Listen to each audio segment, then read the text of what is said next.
a última equipe, a gente ficou responsável para falar um pouco sobre nomeação à autoria, chamamento ao processo e denunciação à lide. Vamos começar aqui falando um pouco sobre a nomeação à autoria. Para quem quiser seguir, o texto de lei eu entendi que é bastante já explicativo, então a base legal da nomeação à autoria está nos artigos 62 a 69 do CPC. Passamos agora para uma definição simples, para que entendamos o que vem a ser a nomeação à autoria. Denomina-se nomeação à autoria o incidente pelo qual o réu indica o verdadeiro legitimado passivo da ação, a fim de sanar possível carência de ação por falta de legitimidade do réu. Em outras palavras, e aí absorvendo um pouco dos ensinamentos de Cândido Dinamarca, podemos utilizar da seguinte fala: a utilidade da nomeação à autoria consiste em antecipar soluções para a questão da legitimidade passiva, mediante incidente razoavelmente simples, em que o autor alertado tem a oportunidade de retificar a mira da demanda proposta. Bem, vou agora fazer alguns pontos importantes. Geralmente, quando o autor demandar contra uma pessoa que não mantém relação jurídica ou processual com ela, ou seja, litigar em face de parte ilegítima, compete a esta pessoa alegar em preliminar de contestação a sua ilegitimidade.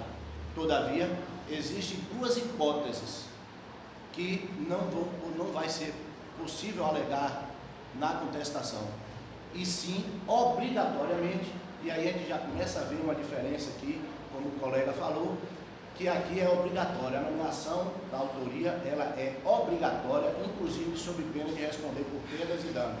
Quando a gente falar do texto de lei, a gente vai verificar, porque também está explícito na lei, a responsabilidade daquele que não fazia a nomeação à autoria.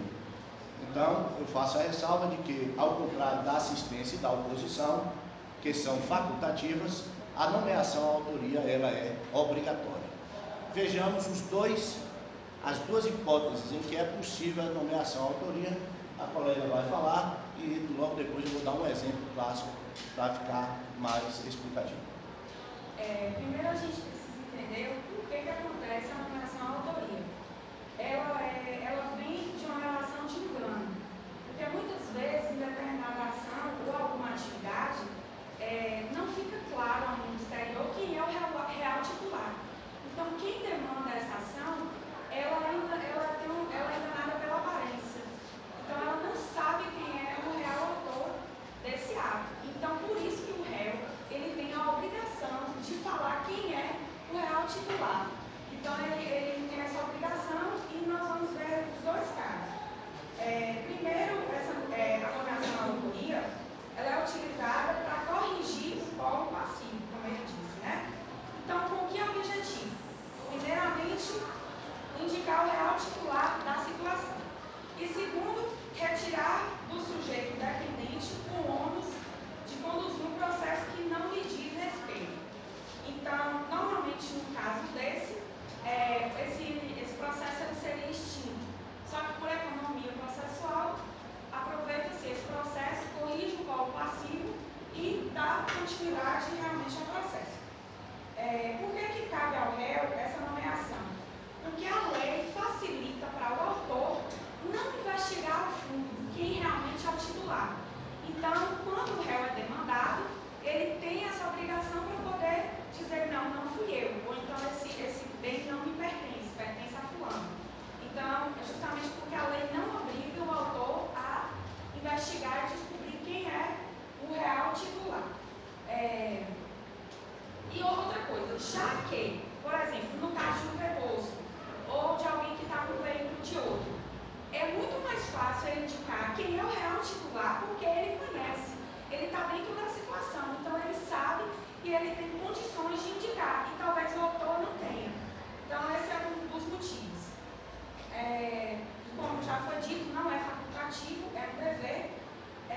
E não só se ele não indicar, caso ele indique pessoa que não seja a pessoa realmente titular, ele vai responder por perdas e danos. Então, os dois casos que impõem essa nomeação, o primeiro é a nomeação à autoria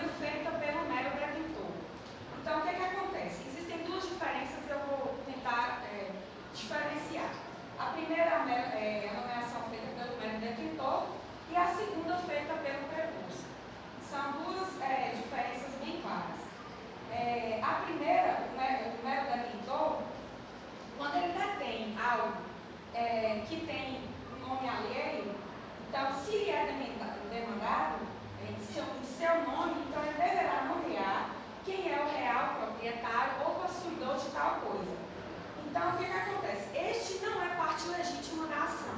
O mero detentor, ele não é parte legítima. Então, se carência de ação, né? Porque ele não é legítimo. A professora até comentou antes. Então, quando ele nomeia, ele sai dessa relação, sai do processo, o polo passivo, ele é corrigido e continua-se o processo. Já o outro caso é a nomeação feita pelo preposto. A diferença consiste porque o preposto, por exemplo, o proprietário de alguma coisa demanda contra o preposto que lhe foi causado dano. Então, o que acontece? Esse preposto, ele tem que indicar o titular, quem foi que mandou ele ter tal atitude, quem foi que instruiu ele a tomar tal atitude. Só que ele, quando ele causa o dano, então ele também é responsável, se a palavra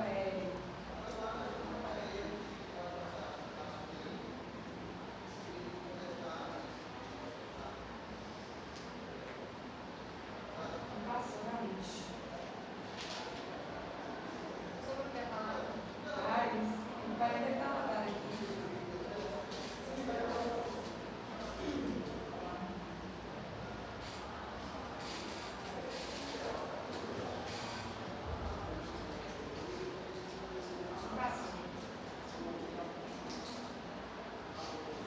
Sim, vamos continuar, depois eu leio. Então, ele é o réu originário. Então, o que acontece? Quando ele indica, além dele ser parte legítima, porque o mero detentor não é parte legítima, ele vai ser parte legítima, e ele, na verdade, existe até uma divergência doutrinária questionando se de fato essa é uma numeração à autoria, porque ele não vai sair do processo, ele vai continuar. Então, ele vai continuar no processo, então por isso que existe certa divergência, se realmente de fato é uma nomeação à autoria. Então, lembrei, ele é responsável solidário. Então, tanto o titular quanto o preposto, eles são solidários, por isso que eles continuam no processo. Lembrei. Então, a diferença consiste nisso, né? Um sai do processo, não é parte legítima, o outro continua no processo. Deixa eu explicar uma coisa. Esse hoje que continua no processo foi retirado da possibilidade de ser nomeação à autoria. Ele hoje é chamamento ao processo. É um dos eventos que, com certeza, vocês vão Se falar. for para ficar dentro do processo, não é nomeação à autoria. É chamamento ao processo. Nomeação à autoria, ele tem que sair. Só pode existir nomeação à autoria quando houver a extromissão do réu originário. Sai o réu originário e entra outro réu. A legislação, uma extromissão é retirada. A legislação hoje, ela só traz duas possibilidades para nomeação à autoria. Ou quem está com uma posse indireta, que aí você vai chamar quem é o verdadeiro dono, ou então aquele cumpridor de ordens. Eu dou um exemplo clássico de um processo aqui de nomeação à autoria. É uma fazenda que fica próxima aqui, sai para a cidade.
da lei, ele é bastante exemplificativo, é que tudo isso que foi dito aqui nessas duas hipóteses, eles na verdade está previsto no artigo 62 e 63. E aí, para a gente entender, vamos ver o que é que diz o artigo 62. Aquele que detiver a coisa em nome alheio, sendo demandada em nome próprio, deverá nomear a autoria o proprietário ou o possuidor. E aí o exemplo clássico, o colega ali até quis insinuar, dar o exemplo, a professora também, claro, deu um exemplo muito na prática, mas seria do caseiro. A entrega o imóvel a B e B coloca C para tomar conta do imóvel. Quando A vai até a casa e vê que tem uma pessoa estranha lá, ele vai demandar contra quem? Contra C. C, por sua vez, obrigatoriamente, por força de lei, vai estar nomeando a autoria quem? B. Por quê? Porque ele só está lá tomando conta porque B assim mandou. Então ele vai nomear a autoria e aí o início, a definição que ele falou. Corrige-se então o polo passivo da demanda. E aí é onde se tem a nomeação autoria. O réu originário sai, não é mais parte do processo, e aí o novo réu, que é a pessoa correta, que deve estar sendo demandado, vai ser. A gente vai ver mais adiante o prazo que se tem, que a própria lei diz, e na prática, quais são as 3 situações que podem surgir. O autor pode não aceitar, o nomeado pode não aceitar, independente disso o juiz também pode não ter, e os dois podem aceitarem, e a gente vai ver como é que isso se dá na prática. Indo mais adiante, na segunda hipótese, está estampado no artigo 63, que assim diz: aplica-se também o dispositivo do artigo antecedente à ação de indenização, intentada pelo proprietário ou pelo titular de um direito sobre a coisa, toda vez que o responsável pelos prejuízos alegar que praticou o ato por ordem ou em cumprimento de instruções de terceiro. Trata-se, na verdade, de um executor de ordens. E um exemplo clássico disso seria uma pessoa que, vamos dizer, joga lixo no terreno do vizinho. O vizinho entra com ação contra ele, alegando que trouxe prejuízo, que inclusive jogou lixo e surgiu lá os danos, e entra contra ele. Ele vai dizer que fez porque o chefe dele, o patrão, assim determinou. Então ele vai nomear a autoria, o chefe dele. Então, as duas hipóteses estão previstas no artigo 62 e 63 do CPC. No artigo 64, aí, continuando, já vem: em ambos os casos, o réu requererá a nomeação no prazo para a defesa. Ou seja, no prazo de defesa, qual é? 15 dias. Então, o réu, dentro do prazo de 15 dias, irá fazer a nomeação à autoria. O juiz, ao deferir o pedido, por que o juiz pode não deferir, suspenderá o processo e mandará ouvir o autor no prazo de 5 dias. Então aí a gente já vê que a própria lei já impõe os limites. 15 dias para o réu e 5 dias ele suspende o processo e manda que o réu se manifeste no prazo de 5 dias. No artigo, o autor, em 5 dias, se aceita ou não a nomeação. Artigo 65. Aceitando o nomeado, ao ator incumbirá promover-lhe a citação. Recusando, ficará sem efeito a nomeação. Então, claro, se o autor diz que aceita a nomeação, ele mesmo já vai pedir que seja citado para defender também no prazo de 15 dias. 66. Se o nomeado... Não é salva isso aqui. Não é citando automático, não. Ela é a única nomeação que é preciso ter o aceite tríplice. Mesmo que esse réu nomeado aceite entrar no processo, ele só vai entrar se o autor aceitar. Porque quem entrou com a ação foi quem? O autor. Então, quem tem que dizer se vai aceitar a substituição do réu é o autor. Então, na prática, o procedimento é assim: o juiz primeiro tem o autor contra o réu. Aí, este réu, que é o réu que vai nomear o de autoria, no prazo de 15 dias, em vez de contestar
Eu vou estar dando esse exemplo, o que é que acontece nesse caso? Não é o meio de nomeação autoria. A nomeação autoria é prestativa, ela pode, não vai fazer. Para a gente, isso não vai implicar no processo, nenhum problema.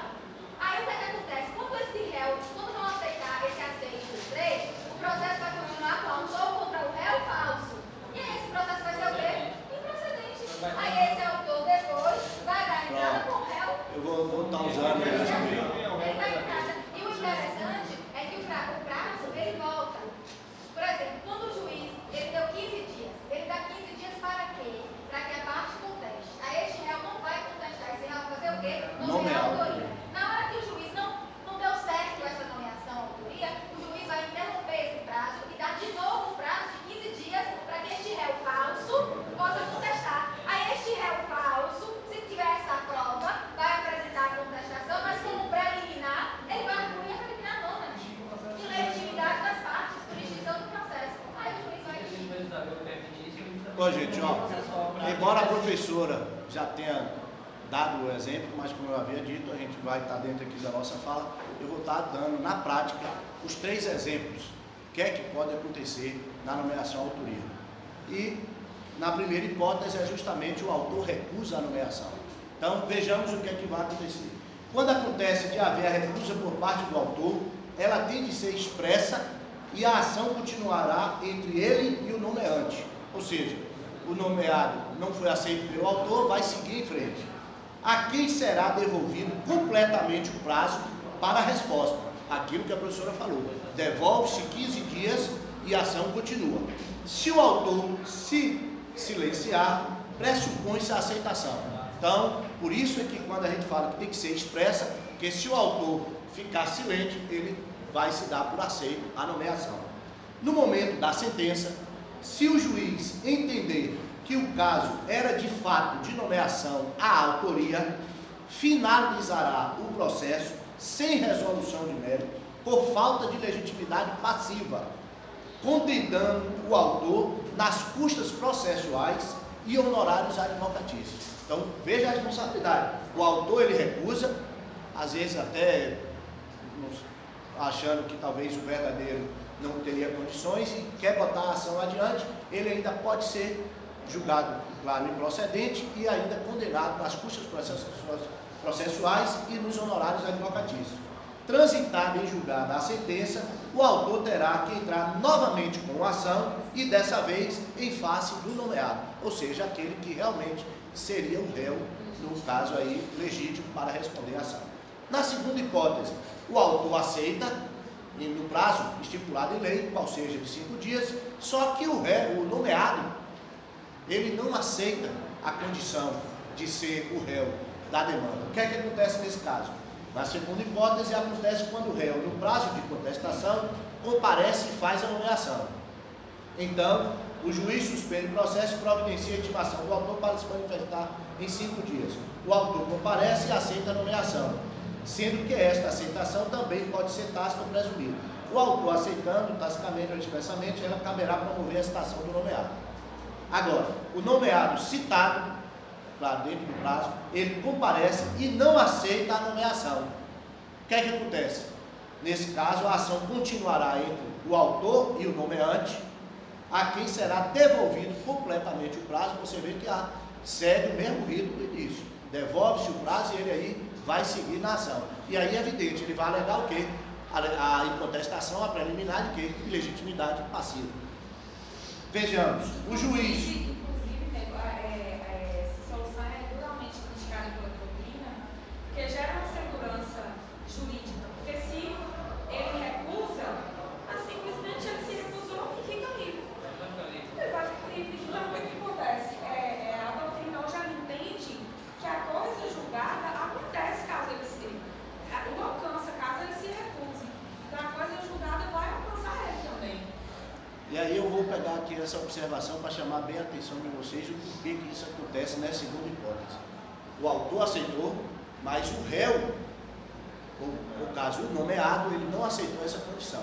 O juiz, a proferir a sentença, vendo que era caso de nomeação à autoria, ele mais uma vez também vai sentenciar, sem resolução do mérito, e vai condenar o autor nas custas processuais e nos honorários advocatícios. Pô, mas o autor não aceitou e ele ainda vai ser condenado? Por quê? Porque a própria lei prevê que, neste caso, o autor terá que entrar novamente com a ação em face do nomeado, cumulando o pedido com a indenização de perdas e danos. Então, veja só, a condenação recai sobre o autor, mas ele, na nova ação, além de ele entrar contra a pessoa certa, ele ainda vai alegar, ou seja, cumular o pedido dele por perdas e danos. Qual é o dano lá que ele teve naquele processo anterior? Então, aí você fala, então a injustiça não, vai ser justo. O réu que estava ali por um acaso, que não podia ser condenado, porque ele não tem nada que ver. Então, ao autor é dado isso. E na terceira hipótese... O originário é justamente a parte mais fraca, né? O que não tem condições financeiras, geralmente é... No caso mesmo dos laranjas, no caso de laranja... Mas, embora a lei, e se a gente for buscar, eu li um pouco sobre isso, dizendo que inclusive surgiu lá na Itália e tudo, não quer dizer implicitamente que é para proteger uma parte mais fraca. Quer para proteger, inclusive, que às vezes o autor ele é enganado, ele entra com a pessoa achando que ele era para ele ser o réu e não sabe. Justamente que a lei protege, dá essa faculdade ao autor a não ter aqueles dados totalmente para se entrar com a ação. Então pode corrigir um erro dele. Só uma observação aí. Só que o autor, ele tem até a resposta do terceiro como opção de desistir da demanda. E aí sim ele entrar com ajuizar uma ação autônoma, ele tem certeza que ele vai se prejudicar, e aí ele desiste dessa ação e entra com uma contra quem ele acha que é o correto, que ele vai lograr aí isso. Seria, na prática... Hoje mesmo, se você souber um pouquinho mais do processo, você vai pedir por desistência. Por desistência, correto. Porque aí eu faço, a gente verificou que a desistência precisa dar no mês de quem? Do réu. Mas aí esse réu que nomeou a autoria não vai aceitar a desistência? Na prática, dificilmente, gente, na prática a gente tem visto esse processo continuar. Uma vez sendo recusado o nome, que o autor nunca recusa, na prática o autor nunca vai recusar, quem recusa esse réu que não tem entrado. Aí quando esse réu recusa, aí pronto, o autor vai a petição pedindo desistência do processo, o juiz, pelo recurso oficial, não pode desistir do processo, pergunta a quem? A parte réu. Parte réu, você aceita o pedido de desistência do autor? Aceita o processo. Na prática, porque claro, ele não vai correr e esperar. Aí esse autor, em vez a desistência não gera custos, então esse autor encerra o processo, aí esse autor vai ter entrada no processo do réu. Outra pessoa segue. Bom, então, para fechar, duas hipóteses, uma onde o autor não aceitou, então não é dado nem a oportunidade do nomeado. Na segunda, o autor aceita e o nomeado não aceita. E na terceira, evidentemente, os dois aceitaram. Tanto o autor aceita a nomeação, o nomeado também vem. Nesse caso, eu entendo que às vezes muitos doutrinários falam de sucessão processual. Sai aquele réu originário, entra-se outro réu no polo passivo e aí vai ter a demanda do processo seguir normalmente. No processo civil, as partes que estão em iguais patamares, eles devem se acatar o ônus. Ele está doente, está com a coisa bem fraca. Ele deve se acatar o ônus, pelo princípio da economia processual. E eu vou fazer uma observação a respeito da obrigatoriedade da nomeação à autoria, que é uma coisa de uma pessoa terceira. Muitos dão um significado a partir da origem etimológica da palavra em si, por causa que na nomeação à autoria há um vínculo de subordinação. Quando o mero detentor ou o mero executor, o cumpridor de ordem, ele vem em segundo plano, porque o possuidor direto, quando ele é o possuidor indireto, há uma demanda contra ele, tem um vínculo de subordinação. Então, nessa situação, torna a nomeação à autoria com sua característica de obrigatoriedade. E agora eu vou falar sobre o chamamento ao processo. O chamamento ao processo diferente igualmente a nomeação à autoria,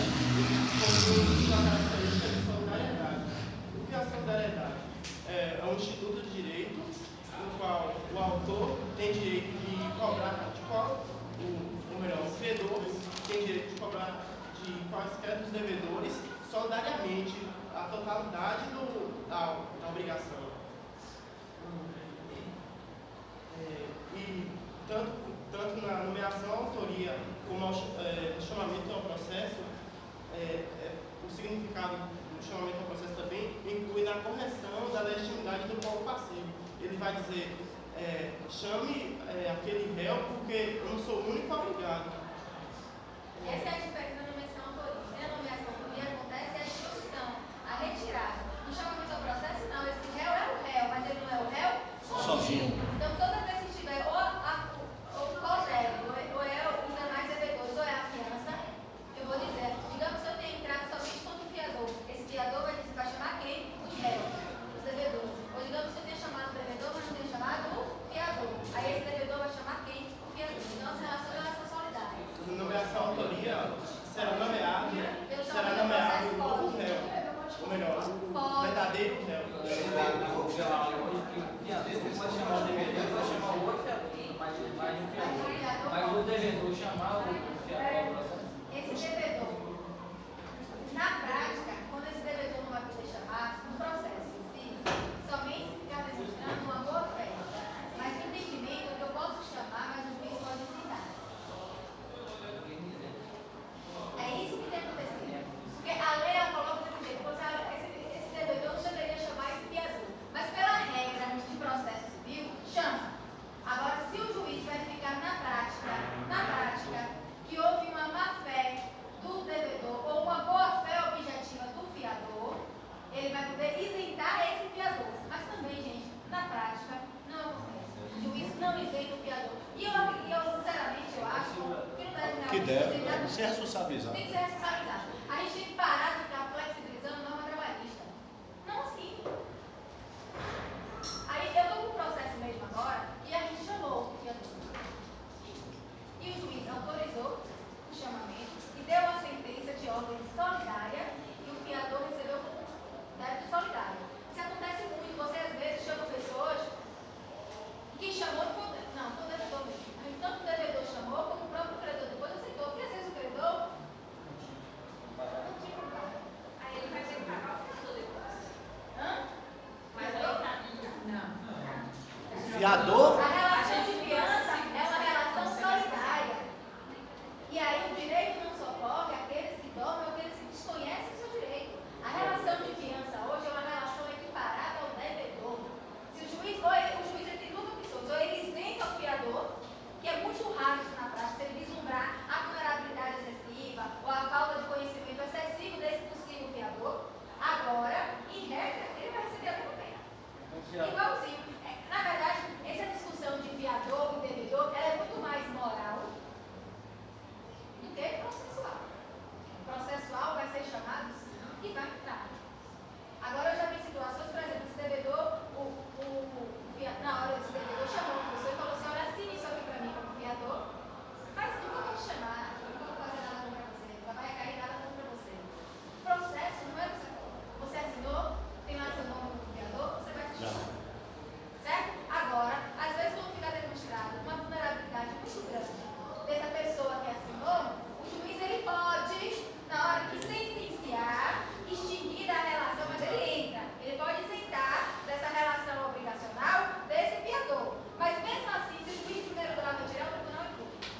E aquele ditado, a ninguém é dado o direito de desconhecer a lei. Então, por esse motivo, um dos motivos é que o fiador Tem um detalhe aí também, né, observar as Pedro? circunstâncias. Se houver mesmo uma vulnerabilidade, Sim, aí ele pode, mas não esqueçam disso, o devedor ele pode. Agora o juiz é que pode isentar esse fiador se ele verificar que tem uma gritante a vulnerabilidade ou que houve alguma má-fé. Por exemplo, o fiador teve que assinar alguma coisa, certo? Se eu demonstrar que aquela assinatura ela foi forçada ou foi coagida, o juiz vai retirar isso. Então, quando se diz que o fiador não vai ser chamado, é se eu discutir o contrato ou as condições em que ele foi aceito. Mas se disser que foi total lisura e que o fiador aceitou sabendo do que estava assinando e que não foi coagido, não tem que ter que retirar o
Inclusive, o que é levado em conta com relação ao fiador é justamente na questão do nome.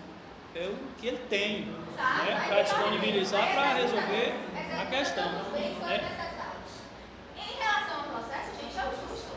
Porque olha, o criador chega para o devedor e fala assim, olha, para eu fechar esse contrato com você tem uma assinatura de quem? De um fiador. Eu preciso que alguém esteja garantindo que caso você não pague, vai pagar. Aí você arranja, a pessoa assina, aí depois vai me dizer que esse credor não pode. E mesmo que aconteça de o fiador pagar com os outros. De repente você vê, por exemplo, eu tive um processo no escritório que foi a situação mais constrangedora. Porque foi o filho que chamou o pai. O pai foi o fiador, era uma instituição de ensino, o pai foi o fiador. Na hora que ele foi o fiador, a instituição de ensino não entrou contra o fiador, porque normalmente a instituição de ensino não entra, ela entrou só contra o devedor. Diga quem foi que chamou? O filho. Professor, inclusive há uma prática hoje de colocar até mais do que um fiador, né? Porque corre o risco de eu ser um fiador hoje, ter bens, mas lá na frente, quando a bomba estourar, eu não ter mais aquela Hoje, condição. dependendo do tipo de alguns contratos, a exigência do fiador não precisa. Ela exige um comprovante de renda, ela exige bens, uma série de situações de obrigações que são exigidas a esse fiador. Até dependendo do valor da obrigação, da coisa. E não tem nem E ó, gente, uma observação, assim como a nomeação à autoria, o chamamento do processo é faculdade do réu. Vocês vão ver que, diferentemente da denunciação da lide, aqui é uma faculdade apenas do réu, igualmente a nomeação à autoria. Apesar de, se for o caso de acontecer que o fiador venha a carta todos os anos, nem tudo está aprendido, né, como a professora disse. Normalmente, não se diz. O direito não só para os esquedófilos, mas mesmo assim tem o direito de regresso. Caso o fiador venha a carta todos os anos, ele pode entrar com ajuizar uma ação Regressiva contra o verdadeiro devedor. Sim, os prazos é o prazo de defesa também. E diferente da nomeação à autoria, no chamamento ao processo pode ser requerido em contestação, se for o caso de ou reconvenção ou então pedido contraposto, ou então até mesmo em petição simples, que pode se igualar tanto com a nomeação à autoria. E tem sua característica básica como facultativo, que não será obrigado ao devedor, ou melhor, a quem esteja no polo passivo, chamar o processo o fiador, ou se for o caso do fiador, chamar o verdadeiro devedor, o fiador, seja a hipótese possível. Falando de hipóteses, no artigo 77, fala de 3 hipóteses básicas da chamamento ao processo. Temos a do fiador chamar o devedor, quando o autor da lide ajuiza uma ação diretamente com o fiador pode chamar o devedor, vem cá porque eu não sou o único responsável, ele vai chamar justamente para isso.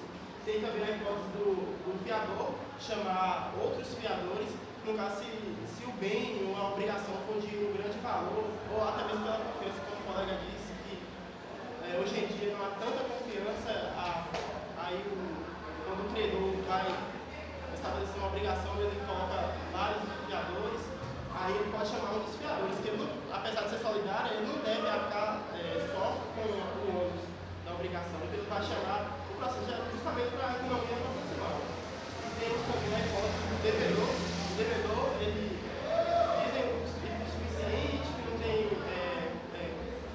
ganhos financeiros para arcar com uma obrigação, aí ele vai e chama o devedor, o fiador. Porque quando estabeleceu o contrato,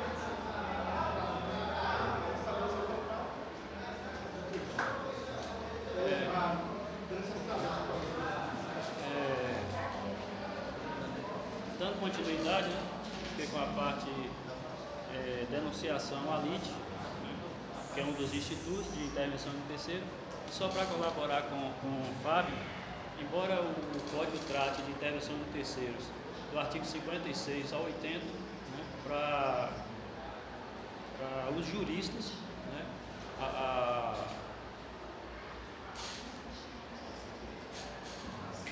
a assistência e oposição também é tida como intervenção de terceiros.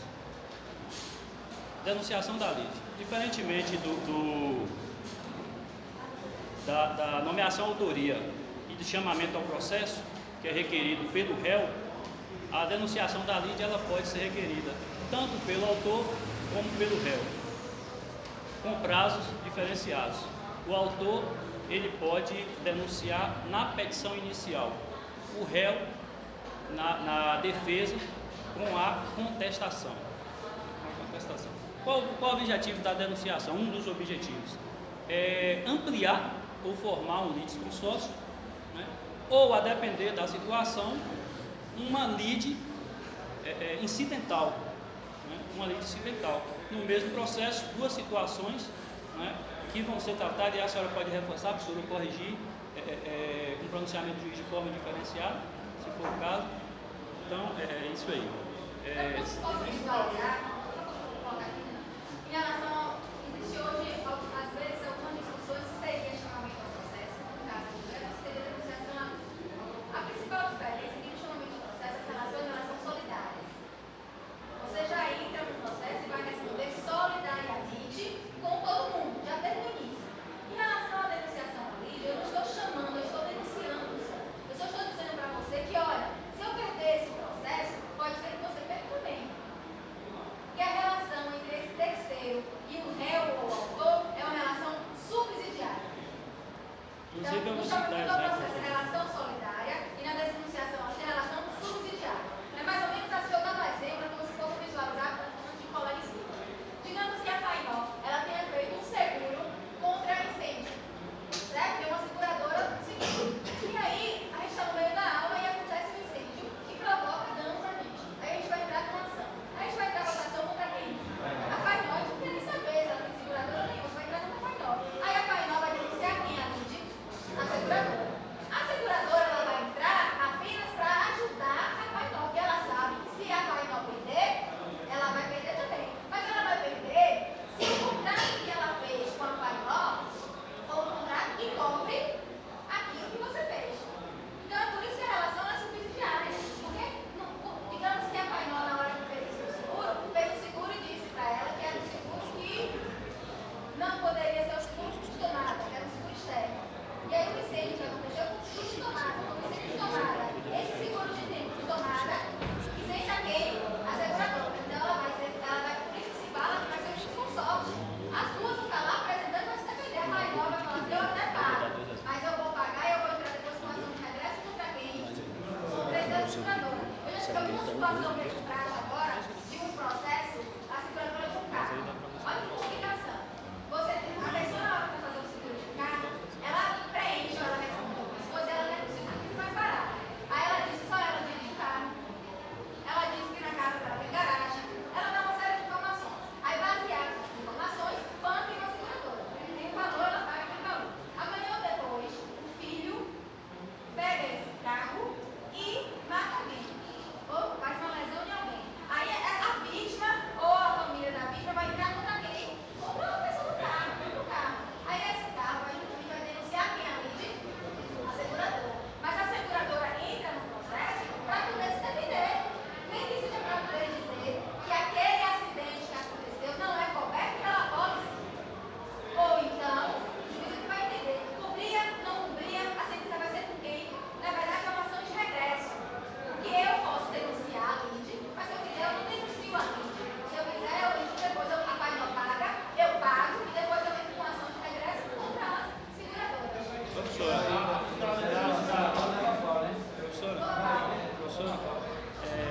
inclusive eu iria citar um exemplo envolvendo a seguradora, né? E aí a denunciação está embasada no direito de regresso, que entra nesse exemplo que a professora citou, no princípio da eventualidade e no princípio da economicidade do processo, né? Aí um exemplo. Eurival quer comprar uma casa de praia. Eurival quer comprar uma casa de praia em Ilhéus. Eu, corretor, malandro, pilantra, negocio a casa de praia para Eurival, né, de forma que eu não podia ter feito isso. E aí Eurival vai para a casa de praia, está na casa de praia, de repente o proprietário chega, né? Mas a realidade para o proprietário é que quem está de posse do imóvel que é dele é Eurival. E o que ele vai fazer? Ele vai ajuizar, né, uma ação contra Eurival, e aí Eurival vai sair de baixo, diferente do chamamento, que é o que a professora disse, que quem é chamado ao processo já começa a responder como o réu também, né? E aí o que acontece?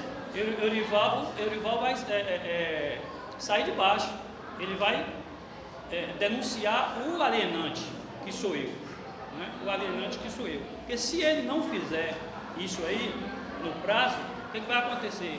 Baseado no Código Civil, artigo 456, que o colega vai reforçar, sobra para ele lá na frente. E aí o outro exemplo, que é o da seguradora. Eu bato no carro de um cidadão, ou seja, eu que estou cometendo um ilícito, eu que estou causando dano. Ele vai entrar contra quem? Com ação contra mim. Ele não vai entrar contra a seguradora, ele não quer saber de que forma eu vou virar. Ele vai entrar contra mim. Só que eu posso ter duas situações. Estar em dias com a minha seguradora, pagando em dias as parcelas, e aí eu estou tranquilo. Mas o que é que eu vou fazer aí? Eu vou denunciar a lide à seguradora. A seguradora, sabendo que eu estou em dia com ela, o que é que ela vai fazer? É o que a professora falou. Ela vai se interessar também, ela vai passar a ser parte interessada. Ela vai aceitar, mas ela já vai aceitar entrando com uma contestação, entendendo de que aquele ocorrido ali, o autor, ele está errado, ele vai perder aquela ação.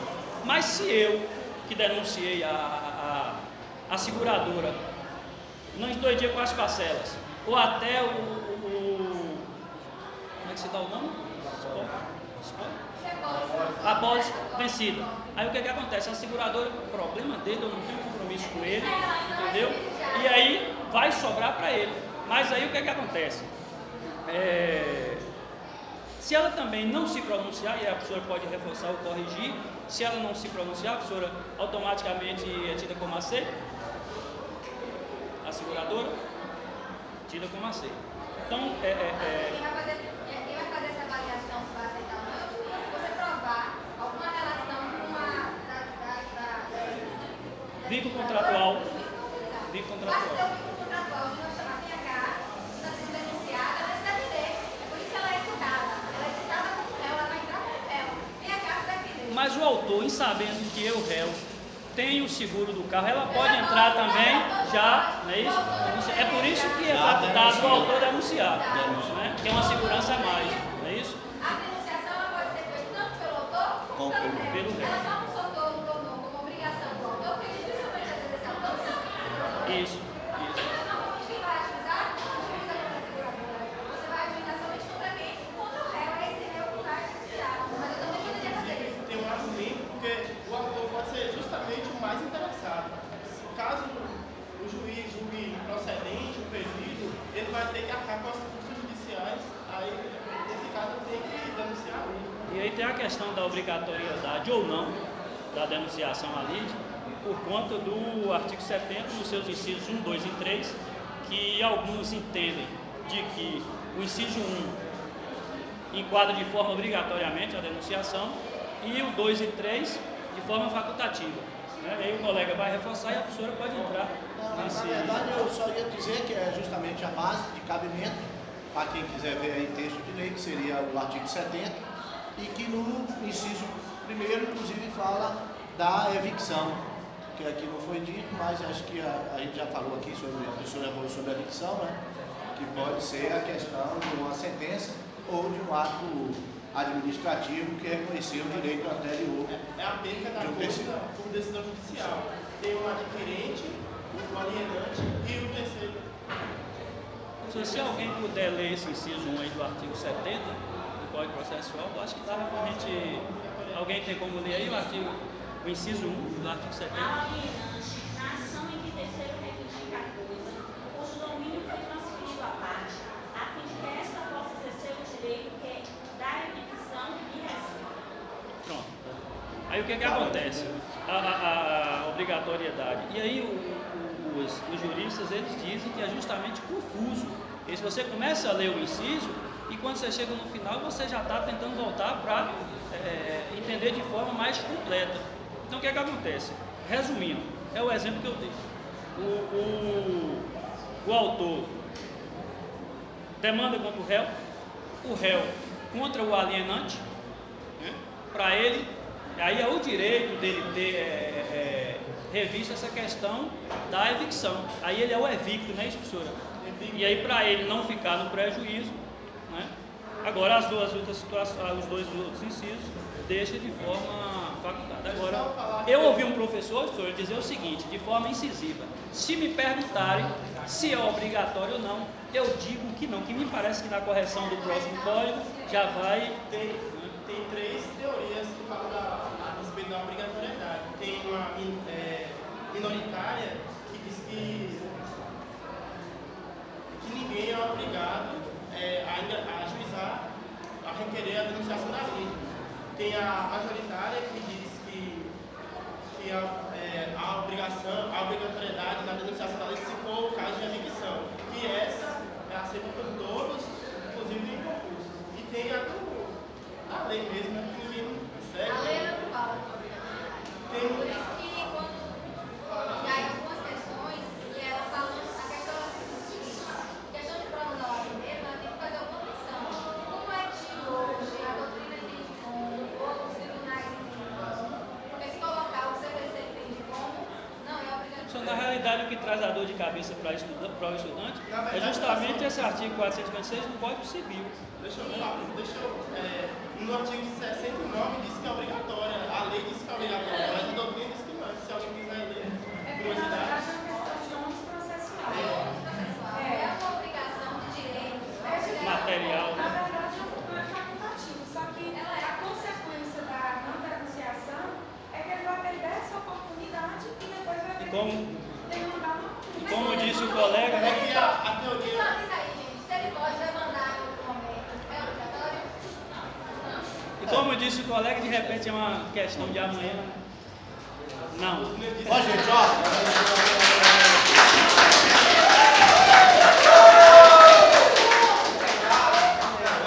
para fechar, queria dizer que, sendo cabível ao ator, ele deve fazer na petição inicial e requerer a citação dos dois, do réu e do demandado.